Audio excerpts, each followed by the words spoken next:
Welcome to Kenton's videos. Enjoy the video. In this video, I will show how to make kimchi onion leaves updated. Start by washing and trimming green onion leaves, then pat them dry. Mix a paste of Korean chili flakes, minced garlic, fish sauce, and a touch of sugar to balance flavors. Spread the paste evenly along each leaf and roll or fold gently.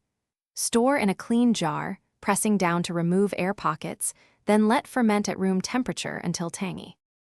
Prepare the chili paste by combining Korean chili flakes, minced garlic, fish sauce, and a pinch of sugar to taste. Add a tablespoon of water if the mixture seems too thick, and stir until spoonable. Toasting chili flakes gently first can release more aroma and deepen the spice profile. Adjust heat carefully because onion leaves absorb spice quickly. Keep the paste covered in the fridge if not using all at once to preserve freshness. If you're finding this helpful, please subscribe and like to support more recipes. It really helps. Quick recommendation: the Oala water bottle keeps you hydrated while prepping strong flavors and long fermentation, and it's easy to carry to the market. It's a small kitchen win that makes cooking days more comfortable and hands-free. Check the description for the link and other deals, and now let's get back to the video.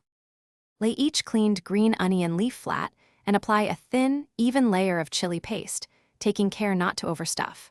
Roll or fold leaves neatly and pack them seam side down in a sterilized jar, pressing to remove air pockets. Seal the jar loosely or use an airlock to allow gases to escape while fermenting. Leave the jar at room temperature for 1 to 3 days until bubbles or tang develop, then move to the refrigerator to slow fermentation. Thanks for watching. Consider subscribing if we helped you.